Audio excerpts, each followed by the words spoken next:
నీకెన్నిసార్లు చెప్పినా తిన్న తర్వాత ప్లేట్ సింకులో ఏమని బుద్ధుందా అసలు నీకు? సరే అది ఓకే కానీ నువ్వేంట్రా ఇంత సన్నగా తయారయ్యావు? డైటింగ్ ఏమన్నా చేస్తున్నావా? అరే ఏంట్రా నువ్వు ఇంత సన్నగా అయిపోతున్నావు? అవునా, నీకు అలా అనిపిస్తుందా? నిజంగానా?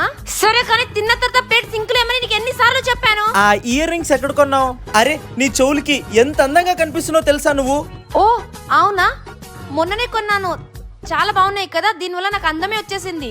అసలు ఆ ఇయర్ రింగ్స్ నీకోసమే తయారు చేసినట్టుంది తెలుసా? అది కాదు, నీకు నేను ఎన్నిసార్లు చెప్పాను తిన్న తర్వాత సింకులో పెట్టు ప్లేట్ అని. అబ్బా అది పక్కన పెట్టు. ఆ కంటికి ఏదో రాసావే, అది ఐలైనర్. ఓ ఆ ఐలైనర్ వల్ల నీ కళ్ళు ఎంత అందంగా ఉన్నాయో తెలుసా? నీ కళ్ళ నుంచే ఆ ఐలైనర్ కి అందం వచ్చినట్టుంది. చాలా థ్యాంక్స్ బేబీ. ఇందాక నుంచి ఏదో చెప్తున్నావు, తిన్న తర్వాత తట్ట సింకులో పెట్టు. అవన్నీ నేను చూసుకుంటాను. నీకోసం స్పెషల్ గా క్యారెట్ హల్వా చేశాను, తీసుకొస్తానుండు. సరే బేబీ ఓకే.